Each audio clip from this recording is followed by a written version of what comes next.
There he is in the car. Hello. Hello, guys. Where are you? I'm not very far from Ukrainian-Polish border in Western So, Ukraine.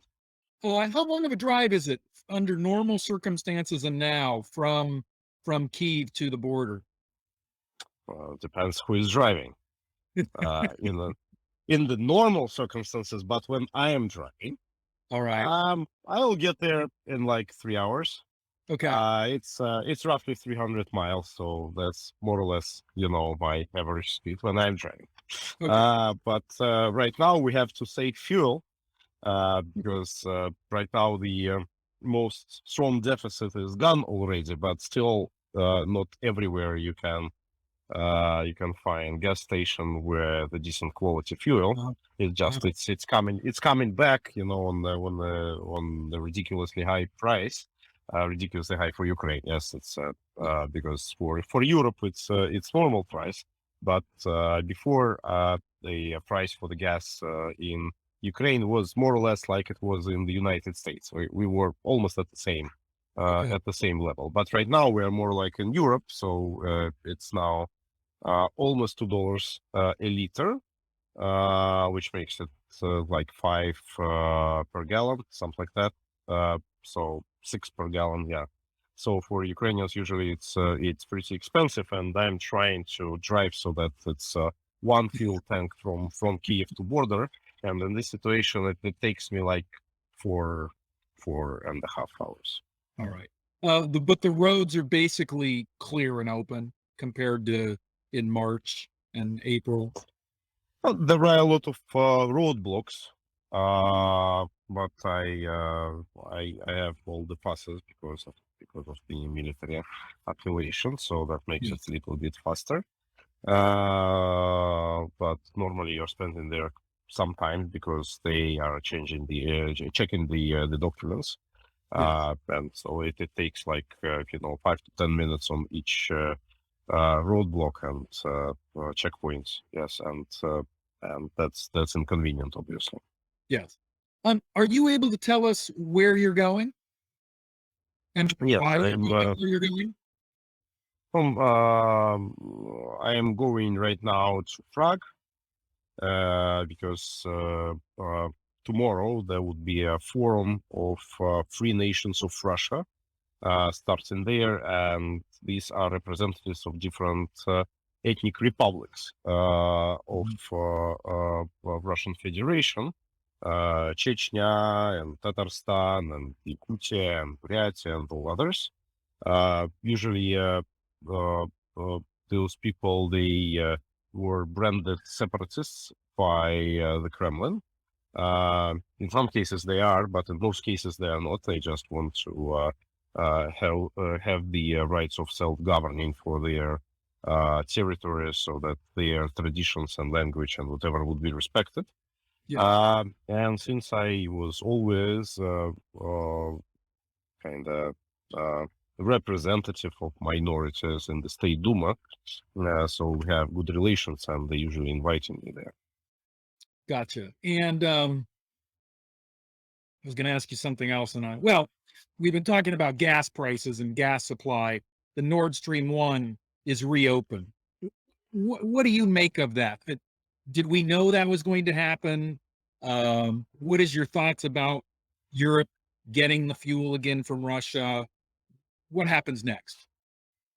Well, it's not exactly reopened. It's actually the situation there is very tricky, and actually, that's that's the best illustration to Putin's hypocrisy. Because what's going on there is they gave, I mean the Gazprom, they gave one of turbines out of 8, one. They took it for regular maintenance service in Canada. And what is happening, normally it's one reserve turbine. So, that you usually can do this maintenance things without shutting down any of the existing turbines. What they were saying that they don't like how this backup turbine is working. That's why they started shutting down the pipeline. And they first obviously took off this turbine and went for maintenance. Then they shut down another. Then they shut down the third. And then they started blackmailing Europe that in general they are planning to close the pipeline for regular maintenance check altogether, like the whole of the pipeline. And because of that, Germany went in the total state of panic and started asking Canada to give Russians back the turbine. Yeah. And the whole thing started because of the beginning of the sanctions. So Canadians were saying that they're not going to return the turbine back because of the sanctions, that they are not supposed to deliver anything that goes to Russian pipelines. And Germany, like, it's not, it would be a violation of sanctions because it was already delivered long time ago. So now it was just for a maintenance check. So by delivering this, you're not violating the sanctions. And it was like a month of heavy negotiations, and Russia was shutting down and decreasing the supplies over the pipeline consistently. And at the end of the day, Germans managed to convince Canadians to give back the turbine, but not to Gazprom, but to Germany. That it would be Germany who would be giving back this turbine for Gazprom, like at Germany's responsibility, because Canadians didn't want to be responsible for the violation of international sanctions. So at the end of the day, Russia received this turbine. After that, and they said, we're shutting down the pipeline altogether. Because we still want to do the maintenance check, and we don't care that we received this bloody turbine back. And you know what? If you want your gas, allow us to open Nord Stream 2. And that's what's actually happening right now. So everybody, Germany is so pissed off with this behavior because really, they tricked Germany to give back the pipeline. They violated the sanctions regime, obviously, if not the letter, but the spirit. This hypocrisy and double standards were indicated to everybody on this planet, and especially, obviously, to Ukrainians who were protesting all the time, saying that Russia will play a trick, and they did. So they just fooled Germans, and now they're demanding opening Nord Stream 2. And the point is, I'm sorry for such a long answer, the point is that Russia could have transport the same amount of gas through Ukraine with no problem. Ukraine has enough free capacity, even in the situation of war. They never stopped the supplies through Ukrainian territory. Just that they didn't want to do it through Ukraine. It's another story. But technically, they could have shut down Nord Stream 1. They could have shut down Nord Stream 2. They could do all the deliveries through Ukraine. Have they ever shut down Nord Stream 1 completely for maintenance like this before, or was this completely a trumped up war-related kind of leverage and blackmail play? They shut it down for a while, I believe for a week or so. So officially the maintenance was supposed to take place from the 11th of July until the 21st of July. I don't know whether it was shut down for the whole of this period or not, but they did stop the supply for a while. Yeah. But I mean, have they ever before the invasion of Ukraine, had they ever shut down the entire pipeline before? Or was this the first time they'd ever done? I think that for the maintenance checks, brief interruptions, they happened before. Obviously, Nord Stream 2 is a brand new pipeline, so you like doing those checks. You definitely may not do this at all, and usually it was not noticed by anyone. It went completely unnoticed because you could maneuver your supply through several different routes, so you are not dependent on just one Nord Stream 2. So in the summary it was always the same, and nobody paid any attention. It's just this one is the first one when it was a conscious blackmail on behalf of Gazprom that we will stop deliveries to you altogether. Because we want something else. I mean, Yeah. it's stereotypical Russian negotiations and truth telling. Yeah. Yeah. Yeah, it's a power game. That's it. Yeah. Yeah. So talk to us about what we've read in the news about high-ranking Ukrainian officials being accused of treason against Ukraine. Give us some background on that. Is it expected? Was it inevitable? Are Ukrainians shocked? Were you surprised? I think that what you are referring to, because to my knowledge, none of the high officials in Ukraine were ever charged for the treason.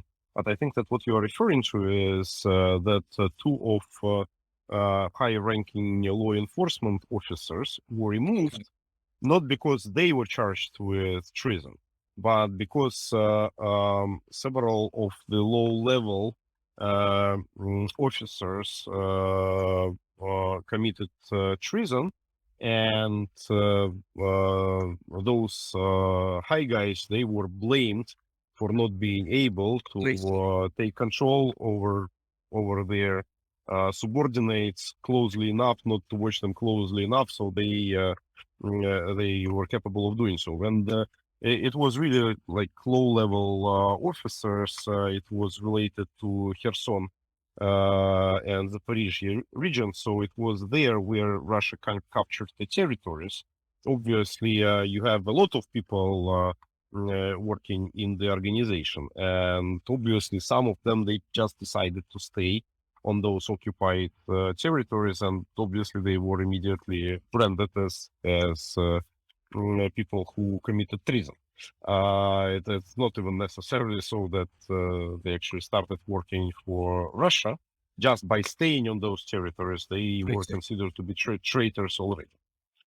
Well, it's interesting. I mean, here in the West, that was not, I mean, I read a lot of news stories about this, and I never had that understanding of the background of. And so it's interesting how something happens in Ukraine, and by the time it gets reported in the news, it's either so unclear or it's manipulated in some way.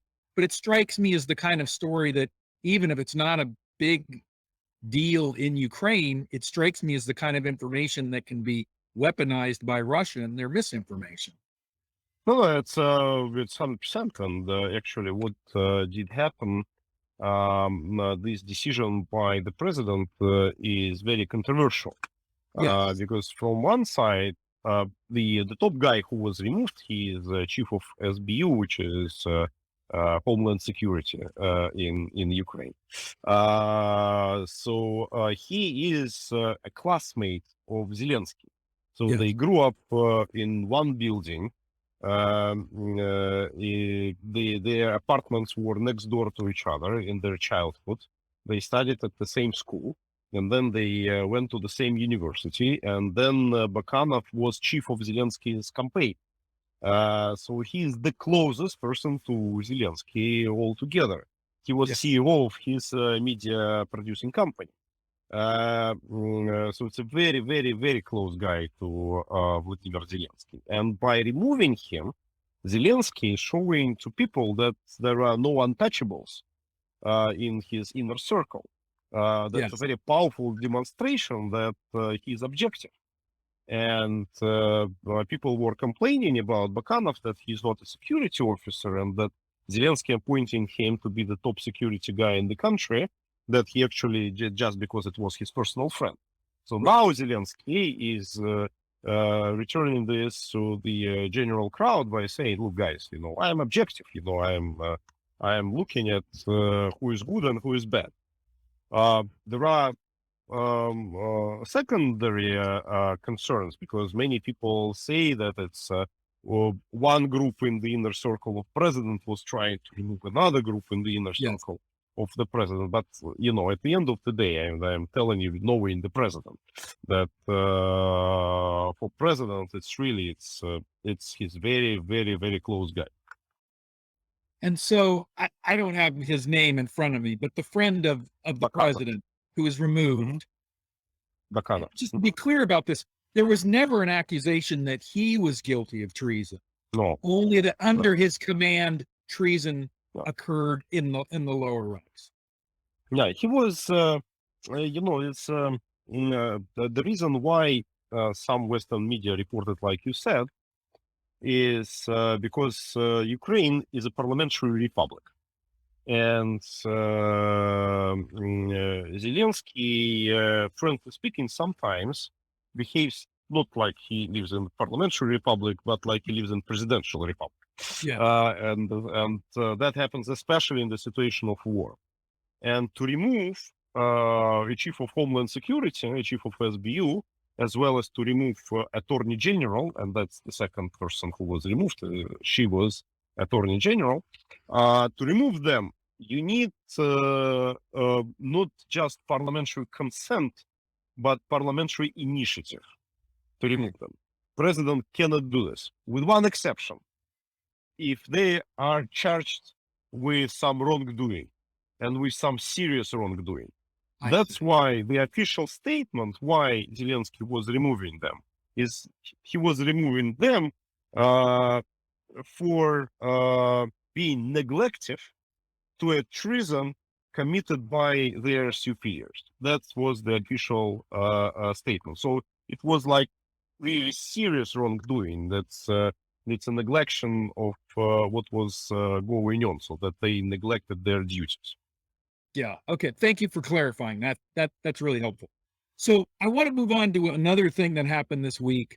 I'm sure everyone is aware that in Russia, Lavrov has said, "Oh, our ambitions for this war are actually bigger than just the Donbas region." And again, your take on that? Were you surprised? Is it all bluster? Is he bluffing? What do you think of this? I think that Russia is doing everything humanly possible to actually bring Ukraine to the negotiating table. Because their offensive stalled, they cannot progress, they are losing a lot of lives, and there is a very serious military threat in Kherson region that they would be kicked out of the right bank of the western bank of Dnipro River. Plus, additionally, everybody was kind of downplaying HIMARSes at the very beginning. That yeah, it's a great weapon, but they're not that much different from Russian-made the same type missile launchers. Plus, it was just 8 of them. And what is the difference? Just 8 machines. But it appears that the actual difference is that they are way, way, way more precise. And in those Russian launchers, you have to shoot really a lot of missiles on the large footage and still not being sure what would actually be hit. And that's why you cannot use those Russian-made launchers in the urban environment. And that's why Russian military, they located a lot of warehouses and storage facilities for weapons and ammunition inside the cities. And Ukrainians could do nothing because to the country from Russians, they do care about Yes. the civilians. And right now, with HIMARSes, they shooting precisely at the location of those warehouses. And one by one, Russia has lost virtually all of major storage facilities in the cities which are adjacent to the border. And that's why one of the reasons why Ukraine is right now asking Americans for delivering longer range missiles, because everything that was located in the 50 kilometers range is already done. Now, we ran out of targets. We ran out of targets. now we need to shoot longer to do this. And the United States is very much afraid that Ukrainians would use it on the objects on the Russian territory, and they don't want to spoil the relationship, right? How much it can be spoiled more. But Americans do not want to be blamed for Ukrainian attacks on Russian territory, and that's why they're still reluctant of delivering longer range missiles.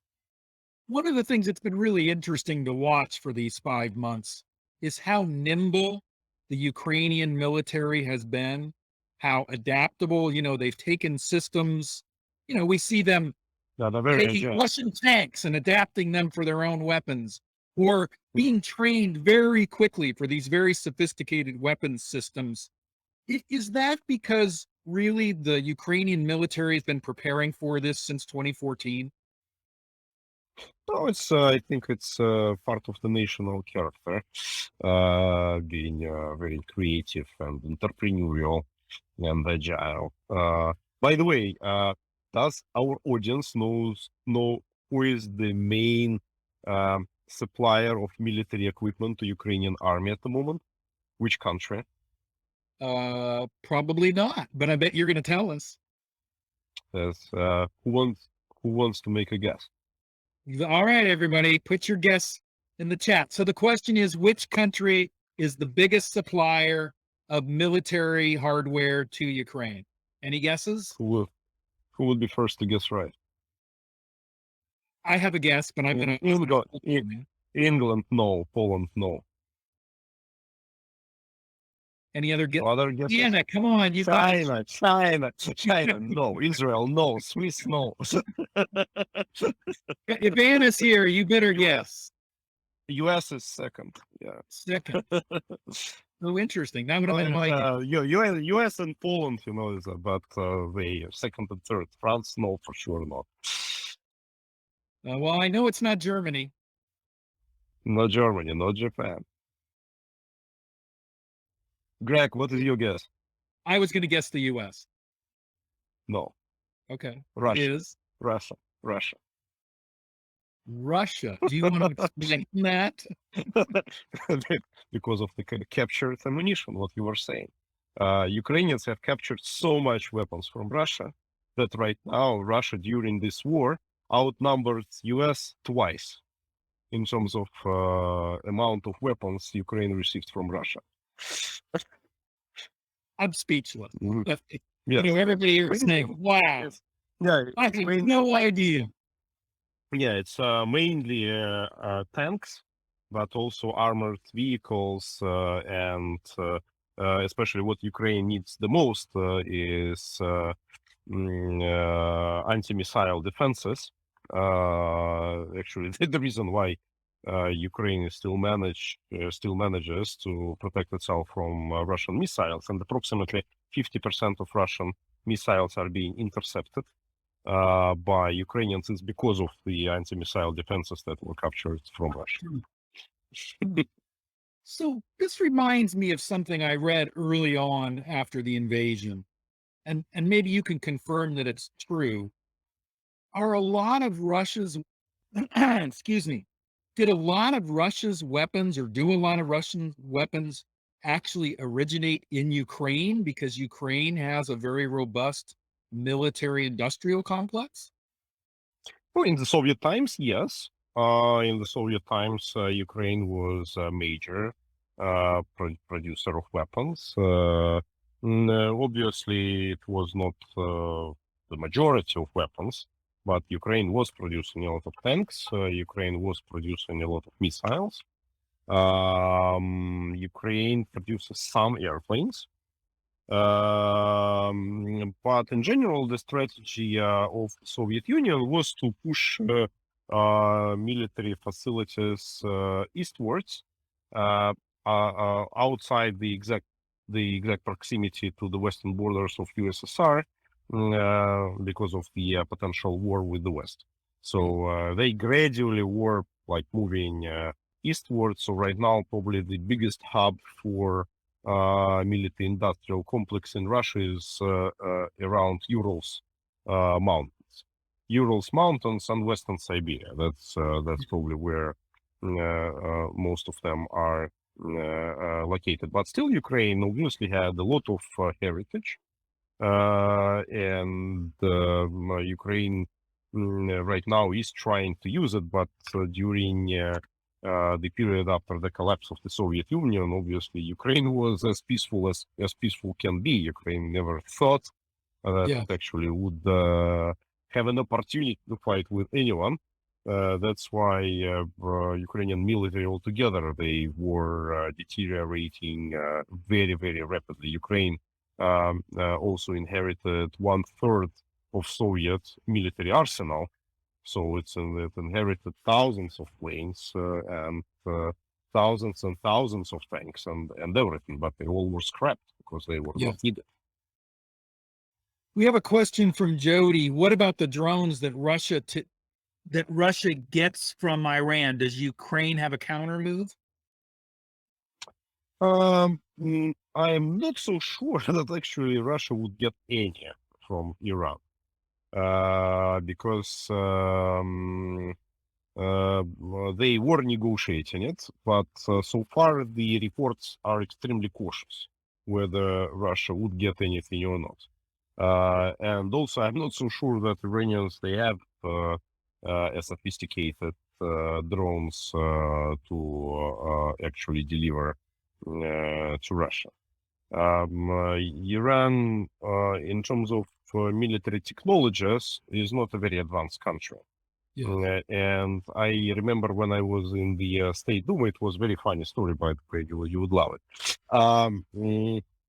I was in Duma, and I was known to be, as I already said at the beginning of our show, an ally for all minorities inside Russia, including Muslim minority.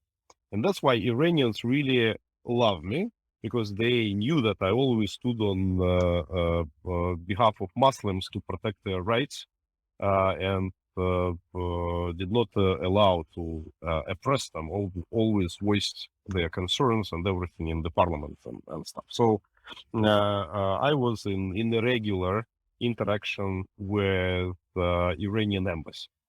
And I even got to know Ahmadinejad once, the previous president, the one before previous of Iran, which is one of the most well-known Iranian presidents. And they asked me to actually lobby for Iranian interest in the Russian government, because they were trying to launch a telecommunication satellite.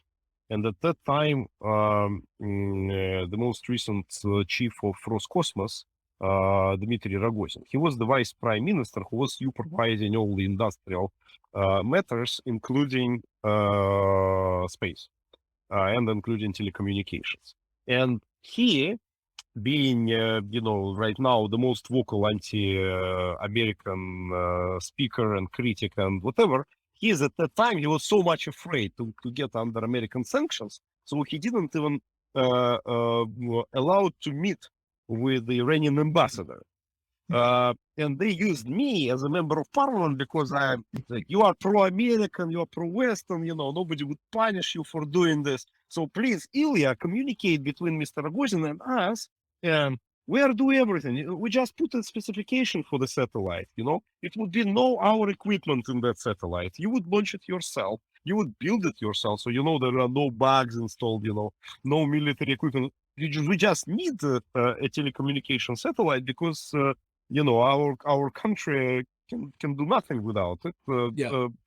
We just need it, and still it was a terrific problem. And since that time, I knew that Iranians they didn't have a lot of sophisticated technologies because of this international sanctions regime and everything. So I am kind of puzzled right now what drones they are talking about at this very moment. I am not quite a bit skeptical about what even theoretically can be delivered. And Russia failed altogether its program on developing drones. All of Russian military equipment has been fathered originally in the Soviet Union time. So they were all developments in the Soviet Union era. Some of them just were at the development stages, and right now they've been put into the actual production, although it's it's not numerous exceptions.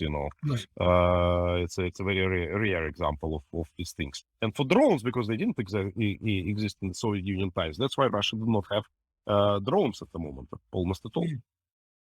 Jody, I'm sorry, Tab also asks about opening up the ports to deliver the stored wheat. Do you think that can happen? I think it's possible. And here the key role is the role of Turkey.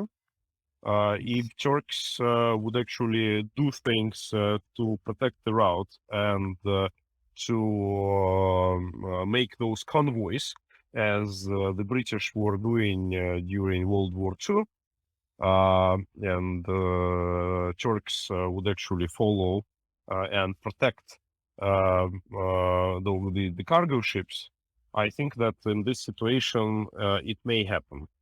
And I think it's actually going in that direction. But obviously, without it, Putin should not be trusted at all.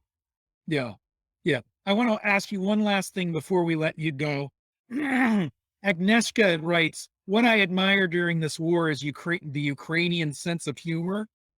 And I am sure I'm not the only one who's noticed that often when you're talking about the Ukrainian people or the sort of the culture, the absurd Russian culture, you have a smile on your face. I mean, I think you may have become Ukrainian in your sense of humor, or maybe you always had that. But can you talk culturally about what it is about the Ukrainian people that even during times like these, they still have a sense of humor? Because I think that sense of humor is actually having a huge impact on their ability to have the success that they're having. Well, I agree. I would say that it's in general it's part of Slavic culture.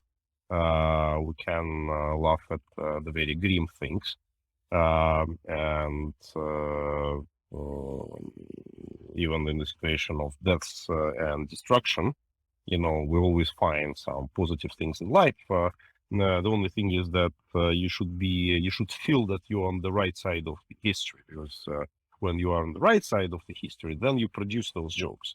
When you feel that something is wrong, you don't, because the most creative part of the nation is not taking part in it. And the Russians right now, for example, are not producing any jokes about what's going on in the fields of war. And Ukrainians do produce a lot.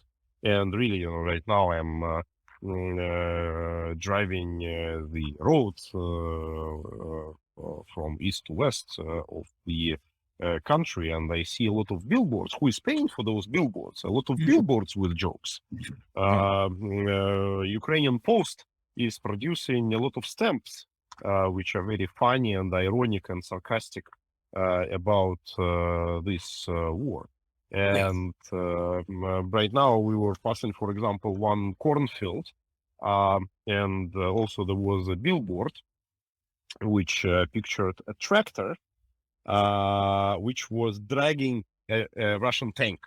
And because that's what I was referring to, that Ukrainians hijacked a lot of Russian military equipment, and some of them there were movies in the internet when Ukrainians were just taking a tractor and pulling the Russian tank when Russian soldiers went, for example, to buy something from the local store. They were in the store, and then the local peasants were coming with tractor, and just pulling out the tank. And there was somebody armed on the tank, and there was nobody left in the Russian tank, so they could not fire back, right? So when Russians were coming from the stores, shouting and everything, somebody with guns, would fight them, that they would not come back to their attack. So the picture like this was, there was tractors working in the field, the harvesters, and there was the same harvester, pulling the tank, so enjoy it. So that's. Then there are a lot of examples like this. A lot of, yeah. So it's almost as if the Russian tanks are another crop for the Ukrainian farmers to harvest. Yeah, it's the Ukrainians call this actually a tractors division of Ukrainian military. The tractors division. Тракторные войска. So it's a separate type tiny military forces. Yes, like Air Force, and now it's Tractor Force. Oh, that is funny. That is funny. All right, we're going to let you get back on the road so you can get to your conference. Thank you, Ilya, for being here.